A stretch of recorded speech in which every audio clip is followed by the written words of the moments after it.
आपलं शहर आता स्मार्ट होत आहे। मग तुम्ही कधी स्मार्ट होताय?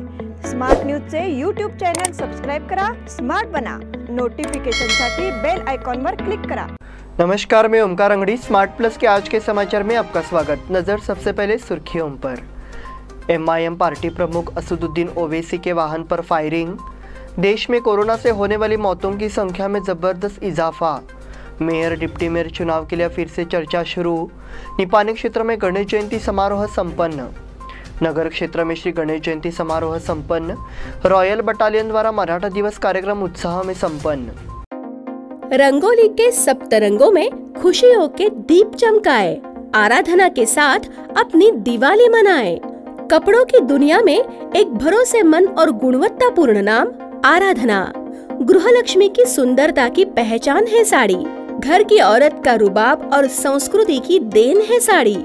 इस दिवाली के सुनहरे मौके पे आराधना लेके आए हैं महिलाओं के लिए मनपसंद साड़ीज और रेडीमेड सहित बच्चों के लिए आकर्षक और मनपसंद ड्रेसेस। पुरुषों के लिए जेंट्स वेयर में shirt, T shirts, jeans, formal और भी कई प्रकार के ड्रेसेस। जल्द ही अपनी मनपसंद ड्रेस खरीदे सिर्फ आराधना में। बेलगाम के वस्त्र जगत में बहुत ही बढ़िया है आराधना। नए कपड़े पहन के दीजिए दिवाली की शुभकामना। आराधना, मारुति गली, बेलगाम। अब समाचार विस्तार से। एमआईएम प्रमुख और लोकसभा सांसद असदुद्दीन ओवैसी के वाहन को गोली मार दी गई। ओवैसी ने कहा कि अज्ञात व्यक्तियों ने गुरुवार शाम हापुड़ गाजियाबाद राष्ट्रीय राजमार्ग पर उतरी हापुड़ से दिल्ली जाते समय हमला कर दिया। हमले में कोई घायल नहीं हुआ। पुलिस ने बताया कि हापुड़ पुलिस की विभिन्न टीमें मामले की जांच कर रही है और एक व्यक्ति को गिरफ्तार किया गया है। ओवैसी गुरुवार को उत्तर प्रदेश चुनाव के लिए मेरठ गए थे। 3 से 4 हमलावर थे और उन्होंने हमारे वाहन की दिशा में 4 गोलियां चलाई। ओवैसी ने कहा, मेरी कार पंचर हो गई और मुझे एक अन्य वाहन ले गया। देश में कोरोना से होने वाली मौतों की संख्या में जबरदस्त इजाफा। कोरोनरी ओमिक्रॉन के इस खतरनाक रूप में अब मरीजों की संख्या दिन ब दिन बढ़ती जा रही है। वहीं चौंकाने वाली जानकारी सामने आई है कि मरीजों की मृत्यु दर में इजाफा हुआ है। एक ही दिन में 1052 मरीजों की मौत हुई है। भारत में कल कुल 1,49,394 नए कोविड मरीज मिले और 5 लाख से ज्यादा मरीजों की मौत हो चुकी है। स्वास्थ्य मंत्रालय के अनुसार एक ही दिन में 1052 मरीजों की मौत हुई है और पिछले 24 घंटों में मरने वालों की संख्या बढ़कर 5 लाख से ज्यादा हो गई है। कोरोना डेल्टा प्रकार के संक्रमणों में भारत विश्व स्तर पर 4थे स्थान पर है। पिछले साल जुलाई तक देश में अब तक 4 लाख लोगों की मौत हो चुकी है। रॉयटर्स की एक रिपोर्ट के अनुसार कुछ विशेषज्ञों के लिए एक आंकड़ा बहुत अधिक था। केरल, जिसमें भारत की 1.35 बिलियन आबादी का 3% से भी कम है, देश की कुल मौतों का 11% हिस्सा है। मेयर डिप्टी मेयर चुनाव के लिए फिर से चर्चा शुरू। मेयर डिप्टी मेयर के चुनाव को लेकर पिछले कुछ महीनों से चर्चा चल रही है। नए आरक्षण की घोषणा के बाद फिर से चर्चा तेज हो गई है। चूंकि दोनों पद महिलाओं के लिए आरक्षित है, चयन प्रक्रिया की घोषणा कब की जाएगी इस पर ध्यान गया है। बुधवार शाम को आरक्षण की आधिकारिक प्रति प्राप्त होने के साथ मेयर और उपमहापौर चुनाव के लिए मतदाता सूची तैयार करने समेत आवश्यक तैयारियां शुरू हो गई है। महापौर उपमहापौर चुनाव के लिए आंदोलनों ने गति पकड़ ली है। नगर विकास विभाग द्वारा आरक्षण स्पष्ट किए जाने के बाद आधिकारिक प्रति नगर निगम को नहीं भेजी गई। नतीजतः चुनाव के संबंध में एक तकनीकी समस्या थी, इसलिए निगम चुनाव कराने के लिए आधिकारिक स्पष्टीकरण पत्र का इंतजार कर रहा था। आधिकारिक प्रति आखिरकार बुधवार शाम को प्राप्त हुई और 2018 में घोषित 21वें कार्यकाल के अनुसार चुनाव कराने के आदेश जारी कर दिए गए हैं। महापौर का पद सामान्य महिलाओं के लिए और उपमहापौर का पद पिछड़ी महिलाओं के लिए आरक्षित है। नगर विकास विभाग की ओर से दिए गए स्पष्टीकरण के अनुसार महापौर उपमहापौर का चुनाव होगा। इसको लेकर नगर निगम ने तैयारी शुरू कर दी है। मेयर डिप्टी मेयर का चुनाव क्षेत्रीय प्रेसिडेंसी के तहत होगा, इसलिए चुनाव की तारीख की घोषणा क्षेत्रीय आयुक्त करेंगे। निपानी क्षेत्र में गणेश जयंती समारोह संपन्न। निपानी में प्रथमेश मंदिर ने अपनी 25वीं वर्षगांठ और गणेश जयंती समारोह बड़े उत्साह के साथ मनाया। प्रारंभ में श्री गणेश मूर्ति का महामस्तकाभिषेक पंचामृत से अभिषेक किया गया, जिसके बाद श्री गणेश का जन्म बड़े भक्तिमय वातावरण में हुआ। इसके बाद सुहासिनी का हल्दी कुमकुम कार्यक्रम बड़े उत्साह के साथ किया गया, जिसके बाद समाधि मठ के परम पूज्य प्राणलिंग स्वामी जी द्वारा श्री की आरती की गई। इसके बाद सैकड़ों श्रद्धालुओं ने महाप्रसाद का लाभ लिया। इस समय गणेश जयंती के अध्यक्ष अमोल कोठीवाले, उपाध्यक्ष कपिल भोसले, सदस्य महादेव पाटिल, महादेव सुतार के साथ प्रथमेश मंदिर गणेश जयंती उत्सव समिति और मित्र गणेश उत्सव मंडल के पदाधिकारी मौजूद रहे। नगर क्षेत्र में श्री गणेश जयंती समारोह संपन्न। गणेश जयंती के अवसर पर शहर और उसके आसपास विभिन्न धार्मिक कार्यक्रमों का आयोजन किया गया। श्री गणेश मंदिर समेत शहर के विभिन्न स्थानों पर कार्यक्रम हुए। इसमें बड़ी संख्या में श्रद्धालु शामिल हुए। देव दर्शन, पूजन, कीर्तन आदि सहित प्रसाद वितरण संपन्न हुआ। दक्षिण काशी श्री कपिलेश्वर मंदिर में श्री गणेश जयंती के अवसर पर विशेष कार्यक्रम का आयोजन किया गया। सुबह गणेश अथर्व शीर्ष का पाठ कर विशेष रुद्राभिषेक किया गया। इसके बाद पालना कार्यक्रम हुआ। पूरे गणपति मंदिर को आकर्षक ढंग से सजाया गया और रोशन किया गया। भगवान गणेश की मूर्ति को आकर्षक फेटा से सजाया गया और दर्शन के लिए खोल दिया गया। विनायक पालकर ने मंदिर की साज सज्जा के लिए विशेष सहायता प्रदान की। साथ ही मूर्ति को आकर्षक रूप से परशुराम कुरने द्वारा फेटा से बांधा गया था। पुजारी नागराज कट्टी ने मंदिर अध्यक्ष के हाथों धार्मिक संस्कार किए। इस मौके पर अध्यक्ष सुनील बालेकुंद्री, राजू भतकांडे, अभिजीत चव्हाण, राहुल कुरने समेत अन्य कर्मचारी मौजूद थे।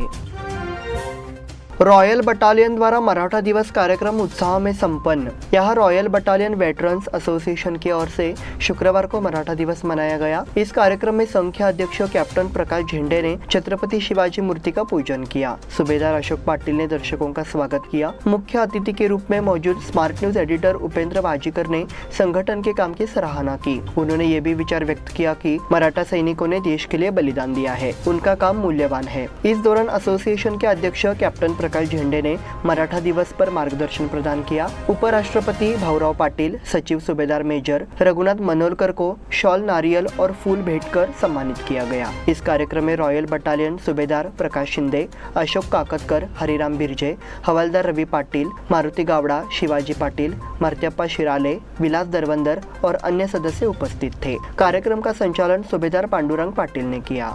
इस बुलेटिन में वक्त हो गया छोटे से ब्रेक का। देखते रहिए smart plus. Poddar Brothers Jewelers, a perfect blend of traditional and modern jewelry in North Karnataka, Goa and southern Maharashtra, serving since 5 generations.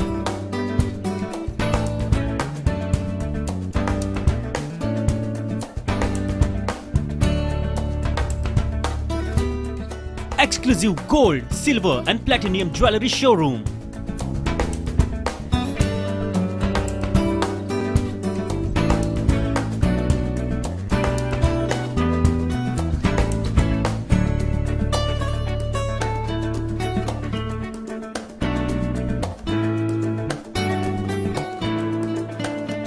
Poddar Brothers, Poddar Sons and Grandsons. Khade Bazar, Belgaum. Call is on 0831 240 5550 or 51 or 52 or 53. Visit us at www.poddarjewelers.com. बेलगाम वासियों के पसंद में उतरा उड़ान बार and restaurant.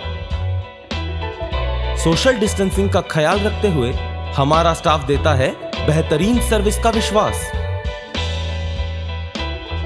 यहां है party और function के लिए 3 आलीशान हॉल, कारपोरेट डिनर मीटिंग के लिए 3 अलग कक्ष, आईपीएल मैच देखने के लिए 3 बड़े स्क्रीन की विशेष सुविधा। इसके साथ ही साफ सुथरा किचन जहां हमारा वेल क्वालिफाइड स्टाफ देता है क्वालिटी और हाइजीनिक फूड की गारंटी। तो फिर खाने की हो बात तो आना परिवार के साथ। उड़ान बार एंड रेस्टोरेंट, लिंगराज कॉलेज के पास, बेलगावी। फोन 0831 243577। ब्रेक के बाद फिर से आपका स्वागत। बेंगलुरु में छत्रपति शिवाजी महाराज की प्रतिमा के अवमान पार विरोध कर रहे श्री राम सेना हिंदुस्तान के अध्यक्ष रमाकांत कोंडुस्कर समेत 35 लोगों को गुरुवार को 7 मामलों में जमानत मिल गई।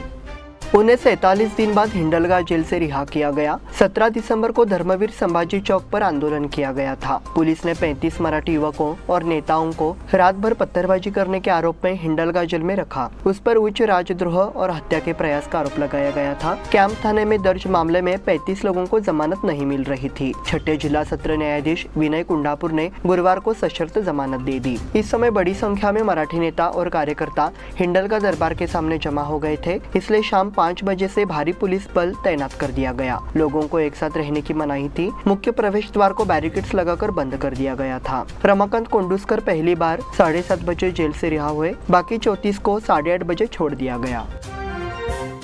शाहपुर और शास्त्री नगर क्षेत्र में स्वच्छता अभियान।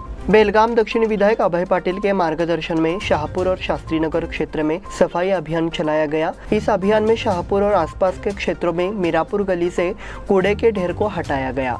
इस क्षेत्र के कुछ उजड़े मकानों के क्षेत्र में कूड़े के ढेर लगे थे। हालांकि इसका खामियाजा नागरिकों को भुगतना पड़ा। कई लोगों ने इसकी जानकारी नगर सेवक गिरीश धोंगड़ी को दी थी। इस पर संज्ञान लेते हुए सफाई अभियान चलाया गया। हुलबत्ते कॉलोनी शास्त्री नगर क्षेत्र में कीटाणुनाशक का छिड़काव किया गया। इससे नागरिकों को राहत मिली है। उन्होंने नगर सेवक गिरीश धोंगड़ी को भी धन्यवाद दिया। इस अवसर पर बोलते हुए गिरीश धोंगड़ी ने कहा, विधायक अभय पाटिल ने इस क्षेत्र को बदलने के लिए आवश्यक निर्देश दिए हैं। क्षेत्र को स्वच्छ रखने के लिए नागरिकों से सहयोग करने का आग्रह किया गया। फर्जी RT-PCR दिखाने वाले निजी बस मालिकों की गिरफ्तारी। निपानी ग्रामीण पुलिस ने महाराष्ट्र से जिला सीमा में प्रवेश करने वाले कुछ आरोपियों को फर्जी कोविड जांच रिपोर्ट के साथ निजी बस से गिरफ्तार करने में सफलता हासिल की है। पुलिस फर्जी RT-PCR की रिपोर्ट करने वाली टीम के ठिकाने की भी जांच कर रही है। महाराष्ट्र के कोल्हापुर से बेलगाम जिला सीमा में शुक्रवार सुबह 4 बजे कोगनोली टोल नाका पर एक निजी बस में फर्जी कोविड जाँच रिपोर्ट मिलने के बाद पहुंची निपानी पुलिस ने फर्जी RT-PCR जाँच रिपोर्ट का खुलासा किया है। भाकपा संगमेश शिवयोगी ने निपानी ग्रामीण थाने में शिकायत दर्ज कराई है। इस मामले में कुल 12 लोगों के खिलाफ मामला दर्ज किया गया है और उनमें से 3 को पुलिस ने गिरफ्तार कर लिया है। सीएम से पहले दिल्ली रवाना होने की नेताओं की जल्दबाजी।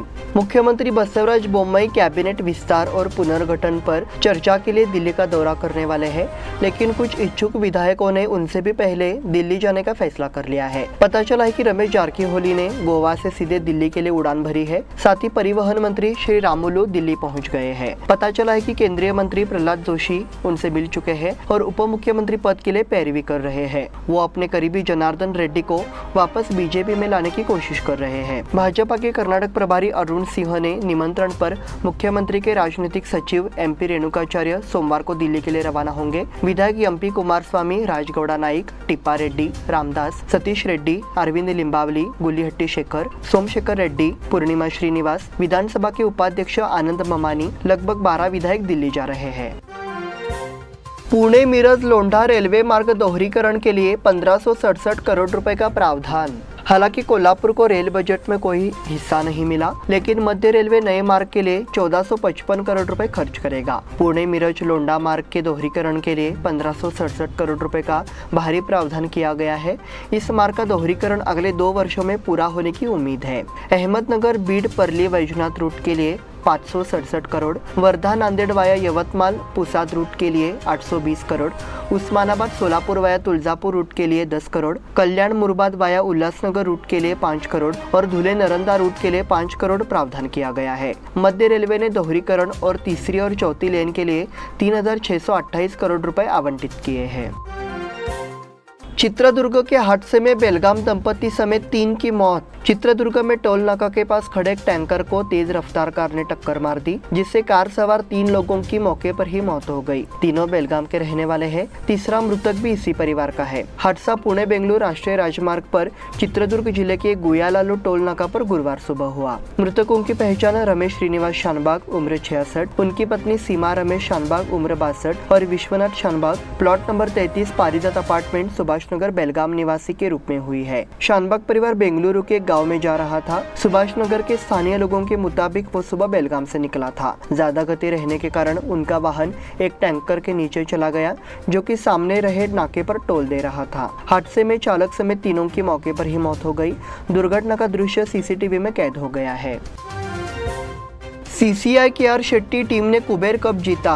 बेलगाम CCI स्पोर्ट्स क्लब द्वारा आयोजित दूसरे Kuber cup under eleven inter club cricket tournament के फाइनल में CCI KR शेट्टी ने आनंद क्रिकेट अकादमी को 8 विकेट से हराकर कुबेर कप जीता। विजेता CCI KR शेट्टी और उपविजेता आनंद अकादमी को किरण बेनिकट्टी, प्रणय शेट्टी, अनंत पाटिल, पुनीत शेट्टी और प्रशांत लिएंडर ने सम्मानित किया। टेबल टेनिस प्रचार रैली उत्साह में। बेलगाम जिला टेबल टेनिस संघ और संगमबलूर टेबल टेनिस अकादमी द्वारा संयुक्त रूप से आयोजित पैरा टेबल टेनिस जागरूकता रैली गुरुवार शाम को बड़े उत्साह के साथ आयोजित की गई। टेबल टेनिस को बढ़ावा देने के लिए नेहरू नगर के मुजावर आर्केड में रैली का आयोजन किया गया। पुलिस उपायुक्त PV स्नेहा, राशिद मुजावर, हेस्कॉम अधिकारी सचिव हमन्नावर और दिव्यांग टेबल टेनिस पुरुष और महिला KPCPL अधिकारी इस अवसर पर उपस्थित थे। Bharat West Indies one day series Mayank Ishan भारतीय टीम में। शिखर धवन, श्रेयस अय्यर और ऋतुराज गायकवाड़ सहित टीम के कुल 7 सदस्यों के बीमार होने के बाद सलामी बल्लेबाज मयंक अग्रवाल और विकेटकीपर बल्लेबाज ईशान किशन को भारतीय टीम में शामिल किया गया है। मयंक 6 फरवरी को वेस्ट इंडीज के खिलाफ पहले वनडे के दिन उपलब्ध रहेंगे। Tata Maharashtra open tennis tournament में बोपन्ना रामकुमार की जोड़ी सेमीफाइनल में। भारत के रोहन बोपन्ना और रामकुमार रामनाथन गुरुवार को टाटा महाराष्ट्र ओपन के पुरुष युगल वर्ग के सेमीफाइनल में रोमांचक जीत के साथ पहुंच गए। बोपन्ना रामकुमार की जोड़ी ने अलेक्जेंडर एरलर और जीरी वेस्ले को 7-6, 7-6 से हराया। बोपन्ना और रामकुमार दूसरे एटीपी टूर्नामेंट में एक साथ खेल रहे हैं। इसी के साथ स्मार्ट प्लस के आज के समाचार समाप्त हुए। धन्यवाद।